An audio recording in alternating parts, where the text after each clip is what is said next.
दोस्तों, भाई बहनों, यहाँ पर मेरा भाइयों बहनों बोलने का मतलब किसी समान और सामाजिक संबंध से नहीं है। ये मेरा नैतिकता का परिचय है। मैं ये बताना चाहूँगा कि यहाँ पर आज बाबा साहब अम्बेडकर जी की जयंती के उपलक्ष्य में हम यहाँ पे 18 आवर्स स्टडी प्रोग्राम कर रहे हैं। प्लस सबसे बड़ी बात ये है कि उनके द्वारा प्रतिपादित किया गया सामाजिक न्याय का सिद्धांत भारतीय रूप में, जो कि भारत के वातावरण में मूर्त रूप लाने के लिए बाबा साहब अम्बेडकर ने पूरे जीवन भर अपना प्रयत्न पूरे प्रयास किए। बाबा साहब अम्बेडकर ने सामाजिक न्याय का सिद्धांत था, उसके लिए उत्तरदायी राज्य सरकार और समाज और व्यक्तिगत रूप से जो उत्तरदायी लोग हैं उसमें से बाबा साहब अम्बेडकर ने राज्य के उत्तरदायित्व को निर्धारित करने के लिए पिछड़े और शोषित वर्गों के लिए राजनीतिक अधिकार दिया। पर सोचने की बात यह है, यहाँ पर मुद्दा उठाना इसलिए जरूरी है क्योंकि सामाजिक उत्तरदायित्व क्या है और व्यक्तिगत रूप में सामाजिक न्याय का उत्तरदायित्व क्या है, हम ये कभी सोचते ही नहीं है। दूसरा, यहाँ पर जैसे कि मैं बताना चाहूँगा कि हमारे रोजाना लाइफ में सामाजिक उत्तरदायित्व क्या है और हमारे व्यक्तिगत उत्तरदायित्व क्या है सामाजिक न्याय के प्रति। सामाजिक न्याय होता क्या है? सामाजिक न्याय ये होता है कि समाज में विस्तृत जो भी असमानता है, विषमता है, उसका नाश करना, प्लस अवसर की समानता उपलब्ध कराना सभी लोगों के लिए। पर ऐसा क्या हम सच में करते हैं? ये क्या उत्तरदायित्व राज्य का है, सिर्फ सरकार का है, हमारा उत्तरदायित्व नहीं है, या समाज का उत्तरदायित्व नहीं है क्या?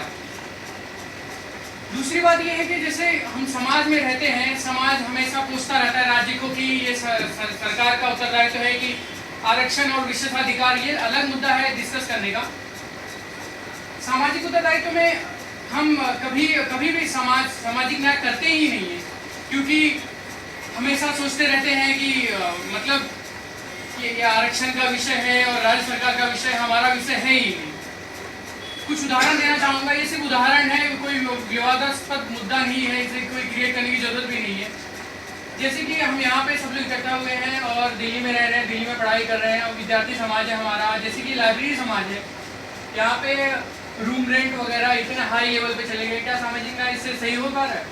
क्या सामाजिक न्याय जो पिछड़ा वर्ग है, जो समाज के निचले कतार में खड़ा है, क्या उसको सही तरीके से अवसर मिल पा रहा है पढ़ने का? अब ये तो मुद्दा अलग है कि लोग बोलिए कोचिंग जरूरी नहीं है, ये तो एक जो टैलेंटेड स्टूडेंट होता है उसके लिए हम बोल सकते हैं कि उसके लिए कोचिंग जरूरी नहीं है, मगर यहाँ पे हम लोग भी तो कोचिंग कर रहे हैं, उन्हें क्या सामाजिक न्याय मिल रहा है? व्यक्तिगत स्तर पे बात करें, यहाँ पे जैसे लाइब्रेरी में हम यहाँ पे जो लाइब्रेरी की फीस वगैरह है 1200 रुपये, 3600 वगैरह मंथली क्वार्टरली है, क्या ये सामाजिक न्याय को निर्धारित करता है? जो पिछड़ा वर्ग है क्या इसके लिए अवेलेबल हो पाएगा? हाँ, यहाँ पे एक दूसरा मुद्दा ये है कि इन्फ्लेशन को आर्थिक चक्र में जोड़कर से छोड़ देने की बात नहीं है।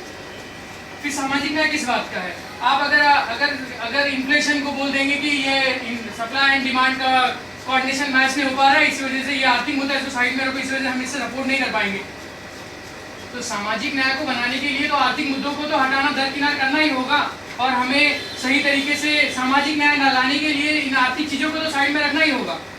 हम तो ये रखते नहीं है। व्यक्तिगत स्तर पे और एक दूसरा एग्जाम्पल है, जैसे कि हम सीट रिजर्वेशन वगैरह ये सब करते रहते हैं, छोटी मोटी बातें और हर जगह पे, तो ये भी तो सामाजिक, ये तो जड़ है, ये बेस है। अगर हम व्यक्तिगत और सामाजिक स्वरूप में अगर अपने आप में सामाजिक न्याय को नहीं अंदर डालेंगे तो हम राज्य से कैसे अपेक्षा करते हैं कि वो सामाजिक न्याय करे? वो तो कर ही नहीं पाएगा। हम खुद को नहीं सुधार पाते तो सामाजिक न्याय राज्य कैसे करेगा? राज्य का उत्तरदायित्व तभी सही तरीके से लागू हो पाएगा जब तक हम समाज और हम व्यक्तिगत रूप में सामाजिक न्याय को इम्प्लीमेंट करेंगे, ताकि जो हमारा पिछड़ा वर्ग है और शोषित लोग हैं और जो बाकी जो जिनको अवसर नहीं मिलता है, जो समानता के सिद्धांत के विपरीत खड़े हुए हैं, उनको सही अवसर मिल सकता है। धन्यवाद, थैंक यू।